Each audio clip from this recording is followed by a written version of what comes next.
Kurang baiknya mungkin mudah-mudahan bisa jadi introspeksi untuk diri sendiri. Betul, jadi refleksi juga. Betul jadi sekali. kan kalau misalnya tadi katanya ada gangguan untuk kesehatan, mungkin nantinya next juga lebih jaga kesehatan, makannya diatur, banyak vitamin, pekerjaannya coba dikurang-kurangin juga ya Raffi.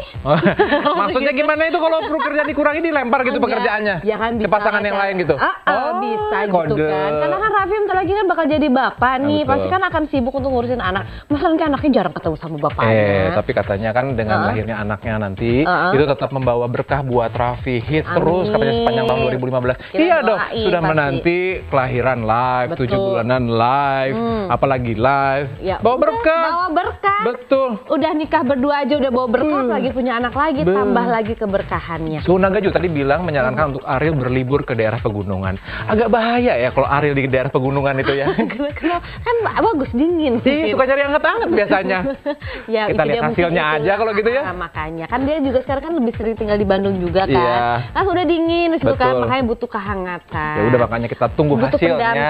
Hasilnya nanti. seperti apa? Mudah-mudahan hasilnya adalah pernikahan, punya anak. Amin deh kalau begitu ya. Ya, dan next kita punya berita dari Cita-Cita Ata yang katanya mau meminta maaf. Nah, kepada siapa? Kita akan segera kembali. Tetap di Insert. Cita-Cita Ata yang kemarin ini kan mendatangi DPR untuk menemui anggota-anggota dewan yang berasal dari Papua.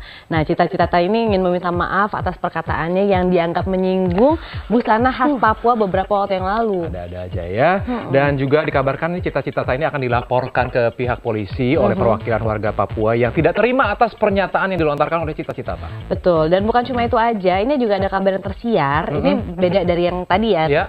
Ini juga katanya Cita-Cita Ata ini pernah melakukan tindakan aborsi juga. Oh, hasil pernikahan dengan Ijong? Nah, nggak tahu. Nah, itu juga benar atau enggak juga kita nggak tahu. Mendingan kita langsung aja lihat liputannya. Yuk, ini dia. Mbak ketemu siapa Mbak Cita? Hari ini apa memenuhi panggilan? Nggak memenuhi panggilan, hari ini mau ketemu Ngapain Mbak Cita? Nggak jauh. Ini lagi. Lagi mau Ntar aku ngomong, Yang akan disampaikan apa aja Mbak? apa aja yang akan disampaikan Mbak? Aku mau meminta maaf langsung.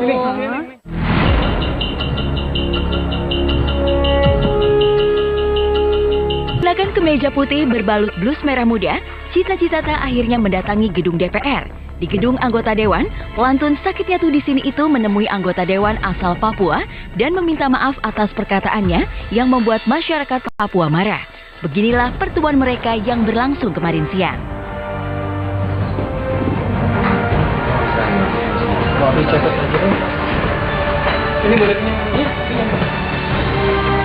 Didampingi kuasa hukumnya, Cita menjelaskan kronologi kejadian dan menanggapi pernyataan keras ketiga anggota dewan dengan nada penyesalan.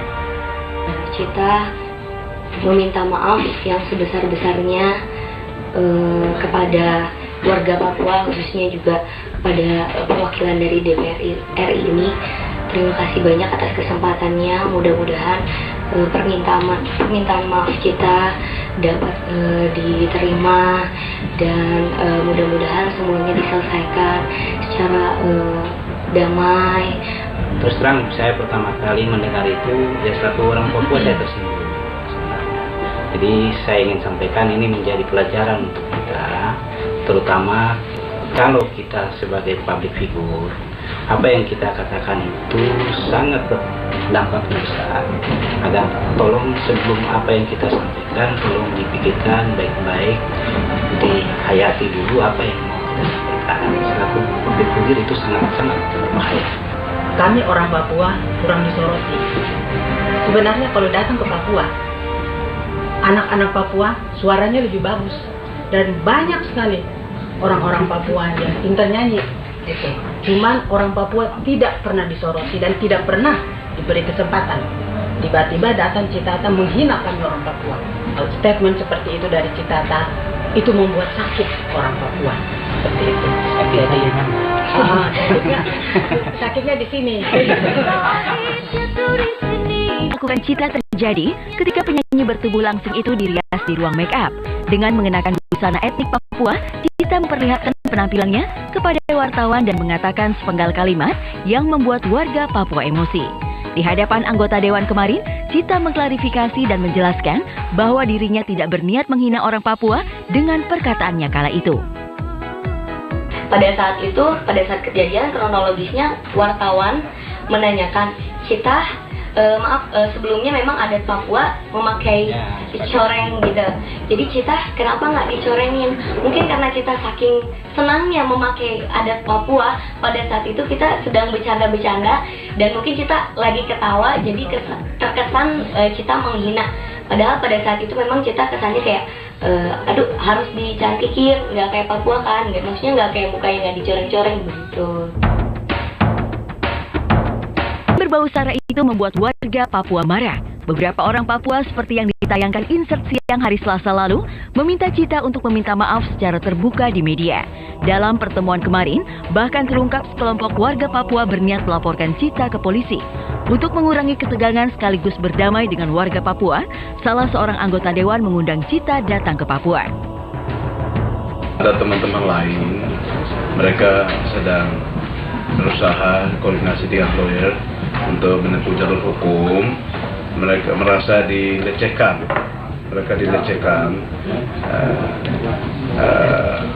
akan tetapi kami menghargai niat baik Mbak Papa. Ya, habis dari sini coba nanti kami koordinasi lagi. Baik, terima kasih. Kebetulan kami nanti akan reses, kami akan sampaikan ini kepada pimpinan daerah kami. Mudah-mudahan nanti pimpinan daerah kami akan buat acara untuk menghibur rakyat. Kami minta Cita hadir ke sana untuk sekalian sebagai tanda permohonan maaf dan sekalian menghibur hati orang Papua yang telah sakit itu. Dengan senang hati, apabila ada kesempatan Cita akan datang ke Papua karena memang Cita mencintai keanekaragaman budaya serta alam yang ada di Papua. Kelak meminta maaf ke warga Papua di bumi Cendrawasih terlaksana, permohonan maaf itu ternyata tidak selesai sampai di situ. Warga Papua juga meminta Cita menyampaikan permohonan maafnya di media nasional dan lokal. Cita insya Allah udah pasti siap memberikan klarifikasi, meminta maaf langsung secara media nasional atau media lokal di daerah Papua. Dan Cita yakin dan percaya keluarga Papua juga berbaik hati untuk memaafkan Cita. Citata, hidup wanita berusia 21 tahun ini memang paradoksal. Di tengah popularitas yang menjulang, Cita terpuruk di Lembah Prahara. Masih hangat dalam ingatan kisah perceraiannya dengan Ijong, kasus pencurian yang diduga dilakukan Galih di mana dirinya menjadi saksi. Sekarang ia didera kasus dugaan yang mengenaskan. Cita diduga pernah melakukan aborsi. Kabar itu berhembus dari pengakuan Yani Suryani, mertua Cita, sebagaimana yang diposting di sebuah media online. Dalam kesaksiannya, Yani mengatakan Cita pernah melakukan aborsi sebelum menikah dengan Ijong. Atas kasus dugaan pencurian, penghinaan terhadap warga Papua, dan dugaan aborsi. Entah apalagi Prahara yang membebat Cita. Sungguh ironis jika dibandingkan dengan popularitasnya yang menjulang. Di tahun kambing kayu ini, semua bisa terjadi. Lantas bagaimana dengan karir dan kehidupan Cita? Menurut Suhu Naga, karir Cita tahun ini masih bersinar. Jadi Cita-Cita ini pada tahun ini dia tetap masih eksis. Memang dia masih belum melewati penuh masalah-masalahnya, dia belum tuntas. Tetapi ketika waktu itu permasalahan pernikahannya terungkap, ada satu sisi yang baik bahwa dia dengan rendah hati dia mengakui, dan dia ini akan memberi satu nilai tambah dalam karirnya di tahun ini. Dan akan mungkin ada masalah lagi memang saya lihat. Tapi dia cukup tangguh untuk lewati itu semua. Ya itulah dia ya, kita juga memang harus berhati-hati untuk berucap gitu kan. Kita takut nantinya menyinggung perasaan orang juga. Tapi yang pasti mudah-mudahan nih permintaan maaf dari Cita-Cita ini dapat diberikan oleh diterima juga oleh perwakilan dari masyarakat Papua. Dan secara umumnya diterima oleh masyarakat Papua yang mungkin merasa tersinggung atas pernyataan yang dikeluarkan oleh Cita-Cita, ya kan? Iya, semoga cepat selesai permasalahannya ya. Oke, dan selanjutnya kita punya ini dia nih, Arsy Adara Musisya. Siapa coba? Arsy Adara Musisya. Siapa yang nggak kenal dengan anak mahal ini? Iya kan? Arsy Adara Musisya. Kalau misalnya jadi dokter gimana? Ya tetap aja. Dokter Sia diganti. Tetap aja ngedokter, nyuntik-nyuntik sambil nyanyi kan bisa jadi. Betul. Ini kan anaknya Anang dan juga Ashanti ini kan emang, aduh, spekta ya. Peralatannya, semua perlengkapannya itu kan